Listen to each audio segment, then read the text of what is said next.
Bonjour à tous, bonjour Luc Ferry. Bonjour. Avant de parler de la réforme du collège, les enseignants sont en grève aujourd'hui. Vous avez vous-même publié une tribune pour réclamer le retrait de la réforme. Vous avez lancé une pétition. Mais d'abord, on va revenir sur les 30 ans de Télématin avec un angle très particulier qui concerne le philosophe. En quoi est-ce que la politique a changé depuis 30 ans ?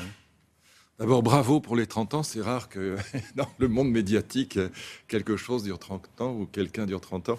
Ce qui a changé, c'est deux choses essentiellement. Un, l'effet de la mondialisation avec la naissance de l'Internet au débit et donc les communications très rapides qui font que les leviers des politiques nationales ne lèvent pratiquement plus rien.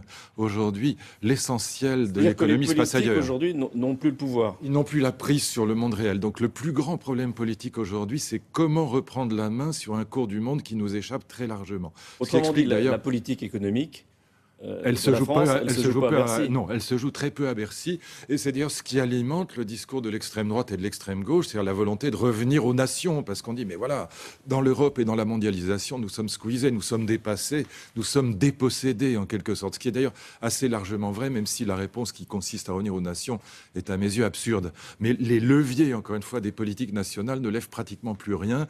Et c'est le problème politique majeur aujourd'hui. Est-ce que nous, dans ces conditions, on a raison de poser des questions au ministre le matin ? Il peut quand même faire quelque chose. Là, malheureusement, ce qu'il peut faire, c'est des bêtises surtout. C'est-à-dire qu'on peut plomber l'économie française. On peut, vous savez, il y a aujourd'hui pratiquement 10 pays, regardez Eurostat en Europe, qui sont au plein emploi ou pratiquement au plein emploi, en tout cas en dessous des 7 points de chômage.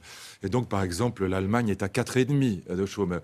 Et donc, évidemment, dans ce contexte-là, le ministre de l'économie et des finances, s'il veut vraiment réduire le chômage, il faut qu'il fasse un certain nombre de choses. Mais globalement, la reprise de la croissance, par exemple, ça dépend beaucoup plus de la situation mondiale que de Bercy.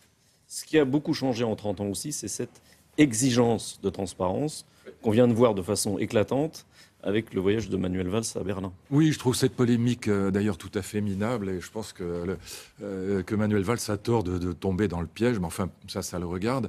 Mais les présidents de la République et les premiers ministres en ont fait bien d'autres avant lui. Bon, donc franchement, je trouve ça ce matin, il a décidé grotesque. de rembourser le billet de ses enfants. Oui, c'est ridicule. À mon avis, il a complètement tort de faire ça parce qu'il avoue d'une certaine manière qu'il avait tort dans ce cas-là. Alors qu'à mon avis, le fait que le Premier ministre se déplace à l'étranger après une invitation officielle et le fait qu'il emmène ses deux gamins, ça change rien, ça coûte pas plus cher. Donc franchement, c'est pas ça que je lui reprocherais. Je lui reprocherais de s'intéresser plus au foot qu'au collège, ça oui, mais pas de prendre un avion pour aller à Berlin. Il va pas y aller à cloche-pied de toute façon. Donc je trouve ça ridicule. Mais ce qui a changé dans le monde médiatique, c'est en effet l'exigence de transparence, qui d'ailleurs est en grande partie une bonne chose, parce que vraiment la manière dont les politiques dépensaient l'argent il y a 30 ans était assez scandaleuse au regard des critères d'aujourd'hui. Mais il faut bien voir que c'est lié à la naissance de l'information en continu.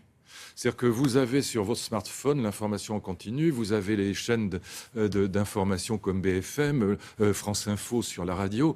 Et donc, évidemment, la course au nouveau, la course au scoop devient une obligation absolue.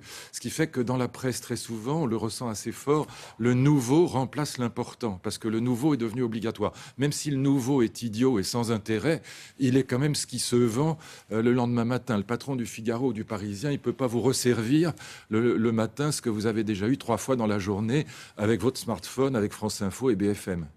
Alors, la réforme du collège, vous êtes résolument contre. Oui, elle est vraiment très mauvaise. Pour quelle raison ? C'est pas une question droite-gauche du tout, c'est pas une question de polémique. On va supprimer ce qui marche sans le remplacer, c'est-à-dire les classes bilingues internationales et les classes européennes, mais aussi les options latin-grec. Et donc, on ne va pas les remplacer en disant qu'on va mettre une deuxième langue en 5e, ce qui est une farce. Déjà, nos enfants ne maîtrisent... Ça, c'est ce que dit Najat. Oui, mais enfin, c'est absurde. Nos enfants ne maîtrisent déjà très mal, on vient de le voir dans le sujet, le français, beaucoup de mal en orthographe. La première langue, personne n'a jamais appris une langue vivante simplement par le collège. Et donc, l'enseignement des classes bilingues est très, très spécifique. C'est un enseignement très particulier. Par exemple, dans les classes internationales, on fait les cours d'histoire en anglais ou en allemand, ou en italien, en espagnol. On ne va pas faire ça dans toutes les classes de 5e, donc c'est un mensonge. On va supprimer les options latin-grec sans les remplacer, et puis surtout, on va renier les enseignements disciplinaires, on va supprimer 20%. ce qui est énorme, des enseignements disciplinaires au profit d'enseignements interdisciplinaires qui sont imposés par le ministère. Il y a 8 thèmes imposés par le ministère et qui sont complètement à la mode dans l'air du temps. C'est les éoliennes, le métier d'urbaniste. Enfin, écoutez, franchement, nos gamins, ils vous mettent Louis XIV au XIIe siècle et Marx au XVIIe, et on va leur faire le métier d'urbaniste et on va leur faire les éoliennes. Enfin, ça rime à rien. Le corps, la santé, l'information, il y a tout et n'importe quoi. On rogne les enseignements disciplinaires au moment où on en a plus besoin que jamais. Encore une fois, votre petit sujet sur l'orthographe montre à quel point la réduction de l'enseignement du français a été désastreuse dans les 30 dernières années. Mais ce dont vous parliez, par exemple les classes bilingues, Oui. ce que dit la ministre, Oui. c'est que c'était réservé vraiment à une élite. Ben oui, évidemment. C'est pas une élite, c'est ceux qui veulent le faire. Les classes bilingues, les classes internationales et les classes européennes étaient réservées d'abord à des enfants motivés. Les vôtres ou les miens peuvent être motivés par les langues, mais pas forcément.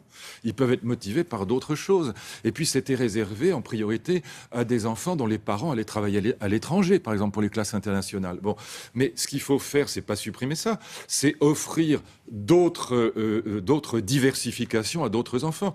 Moi, j'ai 3 enfants à la maison. Ils vont pas tous faire du piano, du violon ou du tennis ou apprendre l'anglais, etc. Il y en a qui vont faire du violon, il y en a d'autres qui vont faire du piano, d'autres qui vont faire de la guitare ou autre chose, ou du foot. Voilà. Et donc, il faut pas offrir la même chose à tout le monde. Donc, c'est dire les classes bilingues étaient réservées à une élite. Heureusement, évidemment. Et c'est très bien comme ça. Offrons autre chose aux autres. Mais est-ce que le vrai problème, c'est pas là, d'abord, la réforme du primaire ? Mais évidemment. Et la réforme du primaire a été complètement ratée. 80% des enfants qui n'apprennent pas à lire au cours préparatoire n'apprennent jamais à lire. Donc on a fait cette enquête avec l'amiral Béraud. On a publié ça dans un livre qui s'appelle « Combattre l'illettrisme », lui et moi. Et donc on voit très bien que si les enfants n'ont pas appris à lire et à écrire convenablement à l'école primaire, la réforme du collège ne sert strictement à rien. Mais strictement à rien. Et donc là, elle ne fait qu'aggraver les choses. Mais de toute façon, ce qu'il faut régler d'abord et avant tout, c'est la question de l'illettrisme au primaire. Et c'est pourquoi j'avais divisé les classes de cours préparatoires en 2 pour déjà 75 000 enfants. Ça a été malheureusement supprimé une semaine après mon départ. Merci. William, c'est à vous. Merci, messieurs.